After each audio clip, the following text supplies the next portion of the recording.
بسم اللہ الرحمن الرحیم۔ السلام علیکم۔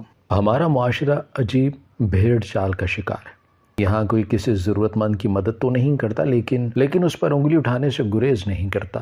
کچھ ایسا ہی میری اماں کے ساتھ بھی ہونا شروع ہو گیا۔ میرے ابا مجھے اور اماں کو چھوڑ کر گئے تو اماں کو مجبوراً نوکری کی تلاش کرنا پڑی۔ میری اماں نہ ہی پڑھی لکھی تھی اور نہ ہی ان کے پاس کوئی ہنر تھا۔ ایسے میں وہ بیچاری مجبور ہو گئیں کہ لوگوں کے گھروں کا جھاڑو پونچھا کر لیا کریں۔ لیکن عجیب مصیبت تھی، لوگ کام پر بھی انہیں ہی رکھتے ہیں جن پر وہ بھروسہ کرتے ہیں۔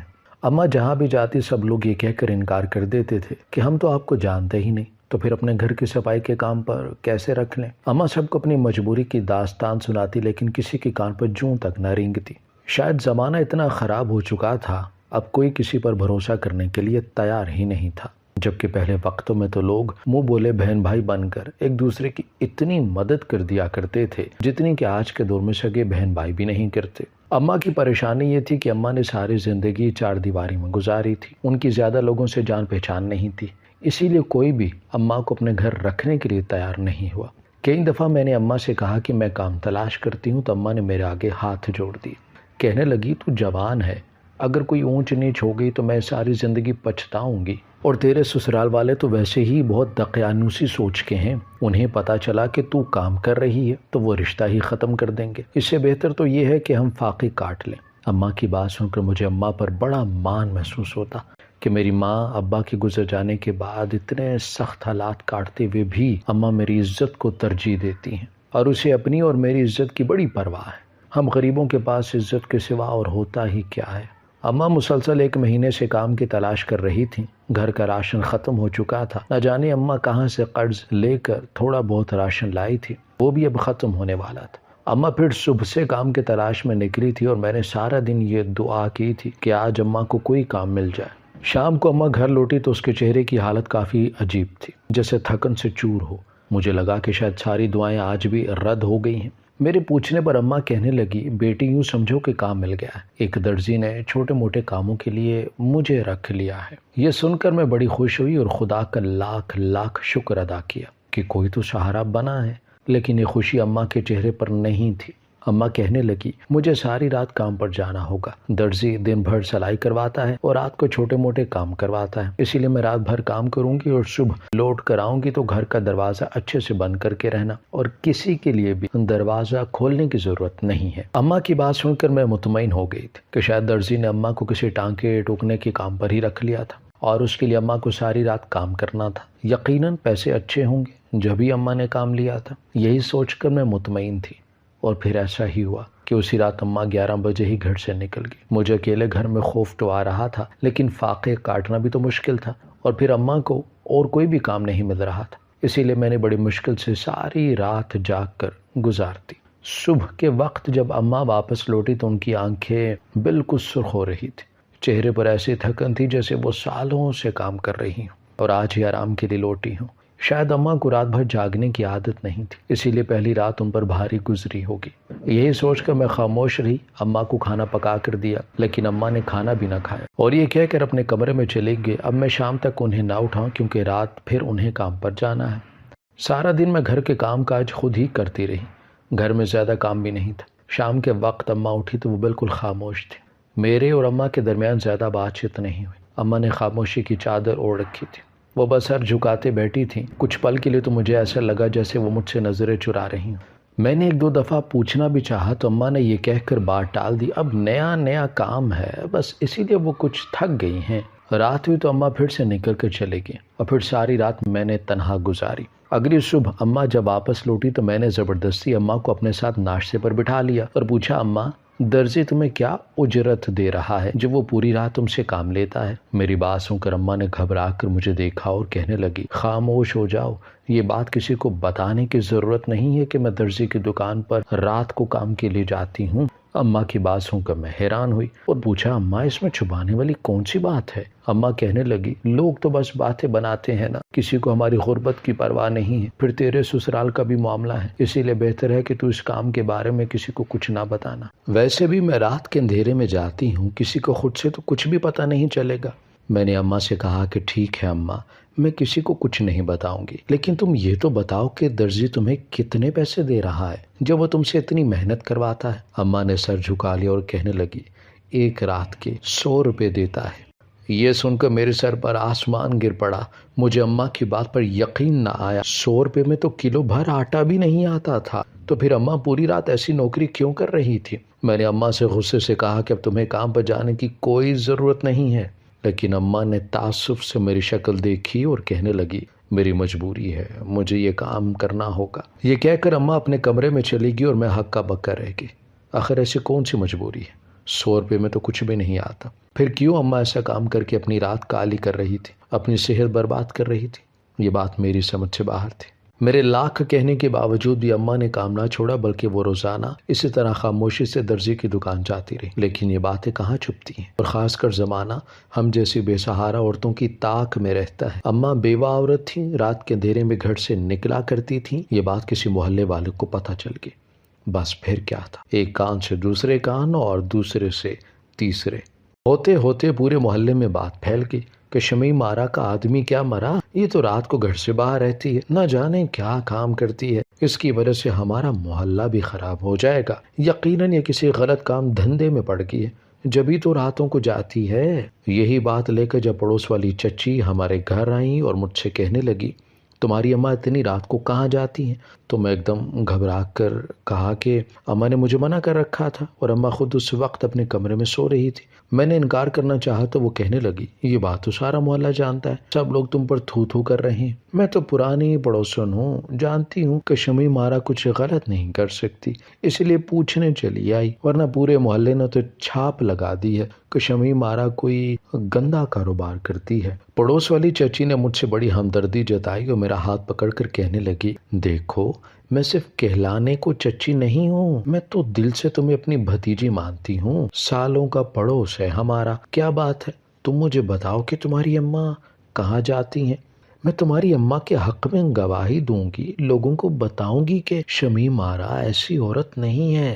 میں چچی کی ان باتوں میں آ گئی، اور اماں کے منع کرنے کے باوجود بھی میں نے انہیں بتا دیا کہ اماں کسی درزی کی دکان پر رات پر کام کرتی ہیں۔ یہ سننا تھا کہ شمیم آرا کی آئی برو چڑھ گئی، وہ کہنے لگی، ایسا کون سا درزی ہے جو ساری رات عورت سے کام کرواتا ہے؟ آخر تمہاری ماں کون سی سلائی جانتی ہے؟ میں نے کندھے اچکا کے چچی سے کہا، مجھے تو نہیں معلوم کہ اماں وہاں کیا کام کرتی ہیں، لیکن جاتی تو اماں درزی کی دکان پر ہی ہیں۔ یہ سن کر شمیم آرا کو جیسے تسلی ہو گئی۔ میں اسے اپنا سمجھ بیٹھی تھی، لیکن وہ تو میرے گھر سے نکلتے ہی محلے کے ایک گھر میں گئی اور جا کر سب کو بتایا کہ میری ماں کا کسی درزی کے ساتھ چکر چل رہا ہے، اور اماں ساری رات اسی درزی کے ساتھ ہوتی ہیں۔ یہ سننا تھا کہ سارے محلے والوں نے ہمارا جینا مشکل کر دیا۔ اماں گھر سے باہر نکلتی تو ہر کسی نے اماں کو خوب باتیں سنائی، یہاں تک کہ اماں سے یہ بھی کہہ دیا، تم جیسی عورت کو ہمارے محلے میں نہیں رہنا چاہیے، اپنے رہنے کا کہیں اور انتظام کر لو۔ صبح کو جب اماں گھر لوٹی تو مجھ سے بہت خفا ہوئی، کہنے لگی، میں نے تجھے منع بھی کیا تھا، پھر بھی تو نے پڑوس کی چمن چچی کو ہر بات بتا دی۔ میں نے اماں سے کہا، وہ تو ہماری ہمدرد بن کر آئی تھی، اس نے کہا تھا وہ آپ کی پارسائی کا ثبوت دے گی۔ اماں نے اپنے ماتھے پر ہاتھ مارا اور کہنے لگی، کب تجھے کھرے کھوٹے کی پہچان ہوگی، وہ ایسے ہی چلاک عورت ہے، اپنا بن کر تو ڈستی ہے۔ اب دیکھ لو، اس نے سارے محلے کو یہ خبر اس انداز میں سنائی ہے کہ ہر کوئی مجھ پر تھوک رہا ہے۔ میں نے اماں سے کہا، پھر تم یہ کام چھوڑ ہی دو نا، بہتر نہیں ہے، اس کام میں پیسہ تو ہے نہیں، الٹا ہماری عزت بھی خراب ہو رہی ہے۔ میری بات پر اماں نے گھور کر مجھے دیکھا اور کہنے لگی، ان محلے والوں کے لیے میں یہ کام نہیں چھوڑ سکتی، یہی محلے والے تھے نا جنہوں نے کبھی ہمیں آ کر یہ نہیں پوچھا کہ ہم نے روٹی کھائی بھی ہے یا نہیں، تو پھر ان کے تانوں سے مجھے کوئی فرق نہیں پڑتا۔ اماں بھی ضد پر اڑ گئی اور اپنے کمرے میں جا کر بند ہو گئی۔ اماں کی بات کافی حد تک ٹھیک بھی تھی، اسی لیے میں خاموش ہو گئی، لیکن طوفان تو اس وقت آیا جب شام کو میری ساس اور دونوں نندے اچانک ہی ہمارے گھر چلی آئیں اور اماں سے کہنے لگی، شمیم آرا، ہم نے سن رکھا ہے تم رات کو کسی درزی کی دکان پر جاتی، آخر تم وہاں کیا کام کرتی ہو، اور یہ آدھی رات کو کون سا کام ہوتا ہے، سارا زمانہ تم پر تھوک رہا ہے، میں ایسی عورت کی بیٹی کو اپنی بہو کیسے بنا سکتی ہوں جو خود ساری رات گھر سے باہر رہتی ہے اور اس کی جوان بیٹی گھر میں اکیلی رہتی ہے، نہ جانے تمہاری غیر موجودگی میں یہاں کون کون آتا ہوگا، ماں کی ایسی حرکتیں ہوں گی تو بیٹی کیسے ہوگی۔ میری ساس کی یہ بات سن کے میرے کانوں سے دھواں نکلنے لگا۔ اماں کے چہرے کا رنگ بھی زرد پڑ گیا۔ اماں نے میری ساس کو سمجھانا چاہا کہ وہ یہ کام مجبوری میں کر رہی ہے، لیکن میری ساس کچھ بھی سننے کو تیار نہ ہوئی۔ وہ جاننا چاہتی تھی کہ اماں درزی کی دکان پر رات بھر کیا کرتی ہیں، لیکن اماں سے کوئی جواب ہی بن نہیں پا رہا تھا۔ اماں میری ساس کو یہ بتانے میں ناکام رہی تھی کہ وہ ساری رات درزی کی دکان پر کیا کرتی تھی۔ میری ساس نے میری ماں کے کردار کے اوپر طرح طرح کے الزام لگائے اور اپنا پرس کھول کر انگوٹھی نکالی اور اماں کے منہ پر مار کر کہنے لگی، لاؤ ہماری انگوٹھی واپس کرو، بس یہ رشتہ یہیں تک تھا، تمہارا شوہر عزت دار آدمی تھا، اسی کو دے کر ہم نے یہ رشتہ دیا تھا، اس کے جانے کے بعد تمہارے کرتوت بھی ہمارے سامنے آ گئے۔ وہ تو خدا کا شکر ہوا کہ جلد ہی سارا سچ کھل گیا، ورنہ ایسی بے حیا ماں کی بے حیا بیٹی اگر ہمارے گھر آ جاتی تو ہماری تو 7 نسلیں برباد ہو جاتی۔ یہ کہتے ہوئے میری ساس اٹھ کر کھڑی ہوئی، میرے ہاتھ سے منگنی کی انگوٹھی کھینچی اور ہمیں برا بھلا کہتی باہر نکل گئی۔ یہ سب کچھ اتنی جلدی میں ہوا تھا کہ میں سمجھ بھی نہیں پائی تھی، اور میری ساس کے جانے کے بعد مجھے ہوش آیا کہ اب میرا اور شاہ رخ کا رشتہ ختم ہو گیا۔ تو میں نے پھٹی پھٹی آنکھوں سے اپنی ماں کو دیکھا اور پوچھا کہ آپ نے انہیں بتا کیوں نہیں دیا کہ آپ درزی کی دکان پر کیا کرتی ہیں؟ آپ کی وجہ سے میرا رشتہ ٹوٹ گیا ہے۔ انہوں نے نہ صرف آپ کو بد کردار کہا ہے بلکہ میرے کردار پر بھی الزام لگائے ہیں۔ آپ یہ سب کچھ کیسے خاموشی سے برداشت کرتی رہی اماں؟ آخر آپ نے کیوں کچھ نہیں کہا، کیوں نہیں بتایا انہیں کہ آپ وہاں کیا کام کرتی ہیں؟ کہیں سچ میں ہی تو آپ کو کوئی ایسا کام تو نہیں کرتی جسے بتاتے ہوئے آپ کو شرم محسوس ہوتی ہے؟ میں غصے میں پھٹ پڑی تھی۔ مجھے یہ احساس بھی نہ رہا تھا کہ میں اپنی ماں سے بات کر رہی ہوں۔ میرا لہجہ انتہائی تلخ تھا۔ شاہ رخ سے منگنی ٹوٹنے کا جو دکھ میرے دل میں پیدا ہوا تھا اس نے مجھے ہر رشتے کا احساس بھلا دیا تھا۔ میری بات سن کر اماں کی آنکھیں برس پڑی۔ وہ بے یقینی سے مجھے دیکھ رہی تھی۔ اب تک سارا زمانہ انہیں بد کردار کہہ رہا تھا اور اب میں ان کی سگی بیٹی ہونے کے باوجود ان کے کردار پر شک کر رہی تھی۔ وہ اپنے کمرے میں جا کر بند ہو گئی اور پھر کمرے سے باہر ہی نہ نکلی۔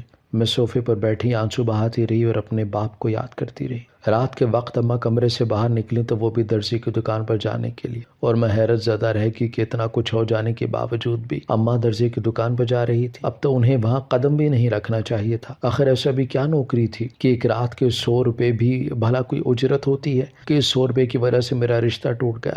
ہم زمانے بھر میں بدنام ہو گئے تھے۔ اگر بڑی رقم ہوتی تو سمجھ بھی آتا، لیکن اتنے سے پیسوں کے لیے کون اتنی ذلت برداشت کر سکتا ہے؟ اماں کو دیکھ کر میں نے حقارت سے منہ پھیر لیا۔ اماں رات کی گئی صبح لوٹی۔ میں نے اماں کے آگے ناشتہ بھی نہیں رکھا تھا۔ اماں نے بھی کچھ نہیں کہا تھا۔ وہ خاموشی سے کمرے میں چلی گئی۔ سارا دن بھوکی پیاسی رہی اور رات کو پھر اٹھ کر اپنے کام پر چلی گئی۔ اسی طرح دن گزرنے لگے اور 4-5 دن ہی گزرے تھے۔ اماں ایک دوپہر خاموشی سے ہمیشہ کے لیے اس دنیا سے رخصت ہو گئی۔ میری بے رخی نے اماں کی جان لے لی تھی۔ شاید میرا شک کرنا ان سے برداشت نہیں ہوا تھا۔ اماں کی جدائی نے مجھے پوری طرح ہی توڑ ڈالا تھا۔ میں اماں سے ناراض ضرور تھی، لیکن اماں کو کھونے کے بارے میں سوچ بھی نہیں سکتی، کیونکہ اماں کے سوا میرا اب کوئی نہیں تھا۔ رشتہ دار تو ہم سے اسی وقت ناتا توڑ چکے تھے جب محلے داروں کی بدولت انہیں اماں کے حوالے سے غلط خبریں ملی تھی۔ شاہ رخ نے بھی پلٹ کر میری طرف نہیں دیکھا تھا۔ محلے داروں نے جیسے تیسے اماں کی تدفین کر دی تھی، اور حیرت کی بات یہ تھی کہ اماں کی میت پر کھڑی ہو کر ہر شخص اماں کی تعریف کر رہا تھا۔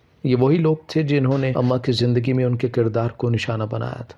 پھر آج ان لوگوں کو کیا ہو گیا تھا؟ چمن چچی تو اماں کے قدموں میں بیٹھ کر ایسے دھاڑے مار مار کر رو رہی تھی جیسے میری نہیں بلکہ ان کی ماں مری ہو۔ یہ وہی چمن چچی تھی نا جن کی وجہ سے سارے محلے میں اماں کے کام کا چرچا ہوا تھا۔ سارے محلے کو پتہ چلا تھا کہ اماں رات کو کہاں جاتی ہیں، اور یہی وہ محلے والے تھے جنہوں نے ہر بات کا الٹا مطلب نکال کر اس بات کو اتنی ہوا دی تھی کہ یہ بات جنگل میں آگ کی طرح پھیلی تھی اور ہمارا گھر پوری طرح اجڑ گیا تھا۔ آج یہ لوگ نہ صرف اماں کے کردار کی تعریف کر رہے تھے بلکہ مجھ سے ہمدردی بھی جتا رہے تھے۔ مجھے اس معاشرے کی اصل شکل نظر آ رہی تھی۔ یہاں زندہ انسان کو جینے نہیں دیا جاتا، اور مرنے والے پر اس طرح آنسو بہائے جاتے ہیں کہ جیسے یہ سب اس کے ساتھ ہی مر جانا چاہتے تھے، بلکہ ایسے جیسے انہیں مرنے والے کا بڑا صدمہ ہوا ہو، جبکہ مرنے والا انہیں کے رویوں کی بدولت اس دنیا سے تکلیف کی حالت میں جاتا ہے۔ شام تک اماں کی تدفین ہوئی اور سارا گھر خالی ہو گیا۔ میں اکیلی گھر میں بیٹھی رہ گئی۔ کچھ دیر بعد دروازہ بجا اور ایک عورت اندر آئی۔ میں اسے بالکل بھی نہیں پہچانتی تھی۔ وہ کہنے لگی تمہیں درزی نے بلوایا ہے۔ یہ سن کر میں حیران ہوئی کہ درزی کو مجھ سے کیا کام پڑ گیا، اور یہ کون سا درزی ہے؟ میں تو یہ بھی نہیں جانتی تھی کہ اماں کس درزی کے پاس جاتی تھی۔ وہ عورت کہنے لگی کہ تمہارا چلنا ضروری ہے ورنہ وہ یہاں آئے گا تو بدنامی ہوگی۔ یہ سن کر میں نے چادر اوڑھی اور اس کے ساتھ نکل گئی۔ پہلے ہی بہت ذلت ہو چکی تھی، اس سے زیادہ ذلت اٹھانے کی ہمت مجھ میں نہیں تھی۔ اگر محلے والے مجھے محلہ چھوڑنے پر مجبور کرتے تو میرے پاس سر چھپانے کی جگہ بھی باقی نہ بچتی۔ اسی لیے بہتر تھا کہ میں جا کر درزی سے مل آتی اور یہ بھی جان لیتی کہ میری ماں ایسا کون سا کام کرتی تھی جسے وہ مجھ تک نہیں بتا سکی تھی اور اس کی جان چلی گئی تھی۔ وہ عورت مجھے دوسرے محلے کے چھوٹے سے درزی کی دکان پر لے گئی۔ وہ درزی زبردستی مجھے پیچھے بنے ایک کمرے میں لے گیا اور میں یہ دیکھ کر حیران رہ گئی کہ وہاں تو میری اماں کی جیسی بہت ساری عورتیں موجود تھیں۔ درزی غور سے مجھے دیکھتے ہوئے کہنے لگا، تیری ماں نے مجھ سے بہت سارا قرض لے رکھا تھا، تیرا باپ شدید بیمار تھا، اس وقت تیری ماں کو علاج کے لیے 2 لاکھ روپے کی ضرورت تھی، تیری ماں نے گھر کے کاغذات میرے پاس گروی رکھوائے تھے اور مجھ سے قرضہ حاصل کیا تھا، تیری ماں وہ قرضہ نہ چکا سکی، اسی لیے اسے میری دکان پر کام کرنا پڑا۔ اب تجھے بھی کام کرنا ہوگا تاکہ تیرا گھر باقی رہ سکے، ورنہ وہ میری ملکیت میں آ جائے گا۔ یہ سننا تھا کہ میری جان نکل گئی۔ مجھے یہ سب معلوم نہیں تھا کہ میری ماں نے ہمارا گھر گروی رکھوایا ہوا تھا۔ اگر میرا گھر درزی کو مل جاتا تو میں کہاں جاتی؟ یہ سوچ کر میں نے پریشانی کے عالم میں درزی سے پوچھا کہ میری ماں کیا کام کرتی تھی اور مجھے کیا کام کرنا ہوگا۔ میرے پوچھنے پر وہ عجیب سے انداز میں ہنسا اور کہنے لگا، چلو تمہیں بتا دیتا ہوں، یہ سب عورتیں بھی یہی کام کرتی ہیں اور تمہیں بھی یہی کام کرنا ہوگا، لیکن خبردار جو یہ بات اس کمرے سے باہر نکلی کہ تم رات کے اندھیرے میں یہاں کیا کام کرتی ہو۔ کوئی لاکھ پوچھے لیکن تم یہ بات کسی کو نہیں بتاؤ گی۔ اگر تم نے اپنی زبان کھولی تو تمہیں اپنے گھر سے ہاتھ دھونا پڑے گا۔ تمہارے گھر کے کاغذات میرے پاس ہیں اور اب قانوناً وہ میرے نام ہو چکے ہیں۔ میرے بس میں ہوتا تو میں درزی کو صاف انکار کر دیتی کہ میری ماں جس کام کی وجہ سے بدنام ہوئی وہ کام میں نہیں کر سکتی، لیکن میں جاننا چاہتی تھی یہ سب عورتیں یہاں کیا کام کر رہی تھی۔ اور پھر درزی نے آگے بڑھ کر مجھے وہ کام دکھا دیا جسے دیکھ کر کتنے ہی لمحے میری زبان گنگ ہو کر رہ گئی۔ میں سوچ بھی نہیں سکتی تھی کہ میری ماں نے مرنے سے پہلے یہ کام کیا تھا۔ اس کے چہرے کی تھکن اور زرد رنگت کی وجہ مجھے آج پتہ چل گئی تھی۔ اس درزی نے مجھے مجبور کر دیا کہ میں بھی یہی کام کروں، اور آج پچھلے 3 سال سے میں یہی کام کر رہی ہوں۔ محلے والے اب بھی مجھے برا بھلا کہتے ہیں، میری ماں کی طرح مجھ پر بھی الزام لگائے جاتے ہیں، لیکن نہ ہی کوئی میری مجبوری جانتا ہے اور نہ ہی میری ماں کی موت کی وجہ۔ اگر میں کسی کو سچائی بتاؤں گی تو میرا گھر میرے ہاتھ سے چلا جائے گا، میں بے گھر ہو جاؤں گی، اور وہ درزی مجھے حوالات کے پیچھے بھی پہنچوا دے گا کیونکہ وہ بہت ہی طاقتور آدمی ہے۔ یہی سوچ کر میں اپنی زبان بند رکھی ہوئی ہے۔ 3 سالوں سے میں ہر رات اپنی ماں کی جگہ درزی کی دکان پر جاتی ہوں۔ سب عورتیں بھی وہاں باقاعدگی سے آتی ہیں، دکھ سکھ ہو یا پھر کوئی بیماری، کسی میں چھٹی کرنے کی ہمت بھی نہیں ہوتی۔ وہ درزی کسی احسان کی طرح ہمارے ہاتھ میں ہر رات 100 روپے پکڑاتا ہے اور ہم وہ 100 روپے مٹھی میں دبائے واپس گھر چلے آتے ہیں کیونکہ ہم میں سوال کرنے کی بھی ہمت نہیں ہوتی۔ دراصل بظاہر وہ درزی ایک چھوٹا سا درزی ہے، لیکن در حقیقت وہ کوئی درزی نہیں ہے، بلکہ وہ درزی کی دکان کی آڑ میں انتہائی گھنونا کام کر رہا ہے، اور وہ اس کے لیے مجبوراً اور مظلوم عورتوں کو استعمال کرتا ہے۔ پہلے انہیں قرض فراہم کرتا ہے اور اس کے بدلے گروی کے طور پر کوئی خاص اور اہم چیز رکھ لیتا ہے۔ جب وہ مجبور ہوتی ہے، قرض چکانے کی حیثیت نہیں رکھتی، تو انہیں اپنے گندے کام کے لیے استعمال کرتا ہے اور اس قدر بلیک میل کرتا ہے کہ کوئی بھی عورت باہر جا کر اپنی زبان نہیں کھولتی۔ وہ درزی رات کے اندھیرے میں عورتوں کو اپنے پاس بلواتا ہے اور انہیں مجبور کرتا ہے کہ وہ حالت غیر میں کمپیوٹر کے سامنے بیٹھ کر غیر ملکی آدمیوں سے بات کریں اور انہیں محبت کے جال میں پھنسائیں۔ اس نے ایسے سسٹم لگوا رکھے تھے کہ جس کی وجہ سے زبان کی تبدیلی خود بخود ممکن ہو جاتی، اور عورتیں جب اردو میں بات کرتی تو ان کی بات دوسری زبان میں ٹرانسلیٹ ہو جاتی۔ اس طرح اس درزی نے کئی عورتوں کے ذریعے مختلف غیر ملکی مردوں کو پھنسایا ہوا تھا۔ وہ مرد پاکستانی عورتوں کی ہوس میں اس قدر اندھے تھے کہ اس درزی کے اکاؤنٹ میں بنا سوچے سمجھے ڈالرز میں رقم بھی بھجوا دیا کرتے تھے، اور بدلے میں وہ عورتیں ساری رات ان آدمیوں سے ہوس بھری باتیں کرنے پر مجبور تھیں۔ میری ماں اور یہاں کام کرنے والی ساری عورتیں بہت ہی خوبصورت تھیں، اور وہ درزی ان کی مجبوری اور خوبصورتی کا فائدہ اٹھا کر ان غیر ملکی آدمیوں سے ہزاروں ڈالرز ماہانہ وصول کر رہا تھا۔ ہر کوئی اسے درزی سمجھتا تھا، اور وہ درزی کی دکان کی آڑ میں ایسا گھنونا کام چلا رہا تھا جس کی خبر کسی کو بھی نہیں تھی۔ جو عورت ایک دفعہ اس دلدل میں اتر گئی وہ کبھی دوبارہ اس سے نہ نکل سکی، اور میری ماں بھی ایسے ہی ایک عورت تھی۔ اگر وہ یہ سچ کسی کو بتانا چاہتی بھی تو وہ بربادی اسی کے حصے میں آتی، اسی لیے وہ خاموش رہنے پر مجبور تھی۔ اور اب میرا حال بھی کچھ ایسا ہی تھا۔ اپنے سر پر چھت بچانے کے لیے اور اس درزی کی مکاریوں سے بچنے کے لیے مجھے بھی یہی کام کرنا پڑ رہا تھا۔ میں ہر رات دل پر پتھر رکھ کر اس درزی کی دکان میں جاتی، وہاں جا کر اس کے دیے ہوئے لباس کو تبدیل کرتی اور کسی کمپیوٹر سکرین کے سامنے بیٹھ جاتی۔ میرے سامنے دوسری طرف کوئی غیر ملکی گورا بیٹھا ہوتا ہے جو مجھ سے عجیب و غریب فرمائشیں کرتا ہے، غلط قسم کی باتیں کرتا ہے، اور میں بھی اس کی باتیں ماننے پر مجبور ہوتی ہوں، کیونکہ درزی ہم عورتوں پر کڑی نگرانی رکھتا ہے۔ میرے نام پر ہر مہینے اس درزی کے اکاؤنٹ میں ڈھیر سارا پیسہ آتا ہے اور وہ ہمیں ہر رات کا صرف 100 روپیہ دیتا ہے۔ اگر ہم یہ بات کسی کو بتائیں گے تو ہماری عزت پوری طرح نیلام ہو جائے گی۔ وہ درزی صاف انکار کر دے گا، ہمارے پاس اس کے خلاف کوئی ثبوت نہیں، اور اس کی پشت پر بڑے بڑے لوگوں کا ہاتھ ہے۔ یہ کام صرف یہی ایک درزی نہیں کر رہا، بلکہ یہ پورا ایک گروہ ہے۔ انہوں نے شہر کے چھوٹے چھوٹے علاقوں میں درزی کی دکانیں کھول رکھی ہیں اور اس کی آڑ میں یہی کام چل رہا ہے۔ کسی کا سامان گروی رکھ کر اسے مجبور کیا جاتا ہے تو کسی کو دوسرے طریقے سے۔ یہ بہت چالاک اور مکار لوگ ہیں۔ آج 3 سال گزر جانے کے باوجود میں ان کے جال سے نہیں نکل سکی۔ مجھے رہ رہ کر اپنی ماں کا چہرہ یاد آتا ہے۔ نہ جانے میری ماں نے کتنی تکلیف اٹھائی ہوگی۔ وہ بہت عزت دار عورت تھی۔ اس نے یہ کام ہرگز بھی اپنی خوشی سے نہیں کیا ہوگا۔ میں بھی یہ کام اپنی خوشی سے نہیں کر رہی ہوں اور اس دلدل سے نکلنا چاہتی ہوں۔ اسی لیے آج کسی کے تبسط سے اپنی یہ کہانی آپ لوگوں کے آگے پیش کر رہی ہوں کہ شاید کوئی میری مدد کرے اور ایسے درزیوں کے خلاف کوئی کارروائی ہو جو ہم عورتوں کو اس طرح استحصال کر رہے ہیں۔ میں نے اس پوری کہانی میں اپنا اصل نام ظاہر نہیں کیا ہے، کیونکہ مجھے ڈر ہے اگر میرا نام ظاہر ہوا تو مجھے کسی بڑی مشکل کا سامنا کرنا پڑ سکتا ہے۔ محلے والے تو پہلے ہی میرا جینا مشکل کر چکے ہیں، کہیں وہ درزی بھی میرا دشمن نہ بن جائے۔ آپ لوگ میرے اور باقی عورتوں کے حق میں دعا کریں۔ اگر کوئی ایسا شخص یہ کہانی سن رہا ہے جس کے اچھے تعلقات ہوں تو وہ میری مدد کرنے کی کوشش ضرور کرے۔ اپنی اس دردناک کہانی کے اختتام پر میں یہ بات ضرور کہنا چاہوں گی کہ میں اور میری ماں جیسی عورتیں اس انجام کو اس وقت پہنچتی ہیں جب ہمارا سماج، ہمارا معاشرہ ہمیں ہر طرح سے عاجز کر دیتا ہے۔ ہم پر زندگی کے دروازے تنگ کر دیے جاتے ہیں، کوئی ہماری مدد کو آگے نہیں آتا۔ ہمیں نہ ہی نوکری ملتی ہے اور نہ ہی کوئی کام کاج، تو پھر ہم مجبور ہو کر غلط راستوں پر قدم اٹھاتے ہیں۔ بظاہر دیکھا جائے تو غلطی میری اور میری ماں کی ہے، لیکن اگر گہرائی سے اس بات کا جائزہ لیا جائے تو غلطی ہمارے معاشرے میں رہنے والے ہر اس شخص کی ہے جو بیوہ عورت کو اپنی سفاکیت کا نشانہ بناتا ہے۔ غلطی ہر اس عورت کی ہے جو دوسری عورت کے کردار پر الزام لگاتی ہے۔ غلطی ہر اس پڑوسی کی ہے جو اپنے ہی پڑوس میں رہنے والوں کے دکھ تکلیف سے ناآشنا ہوتا ہے۔ ذمہ داری اس معاشرے کے ہر فرد پر عائد ہوتی ہے، اسی لیے ہم سب کو اپنے حصے کی ذمہ داریوں کا احساس کرنا ہوگا تاکہ پھر کوئی شمع مارا کی طرح موت کے گھاٹ نہ اترے۔ ہماری ویڈیو اگر آپ کو پسند آئی ہے تو ضرور لائک کیجیے، اپنی رائے دینا چاہیں تو کمنٹس کیجیے، اچھی لگے تو شیئر کیجیے۔ اس کے ساتھ ساتھ اگر آپ نے ہمارا چینل سبسکرائب نہیں کیا تو ضرور کیجیے اور بیل آئیکن پر لازمی کلک کیجیے تاکہ ہماری ہر آنے والی ویڈیو آپ تک بر وقت پہنچ سکے۔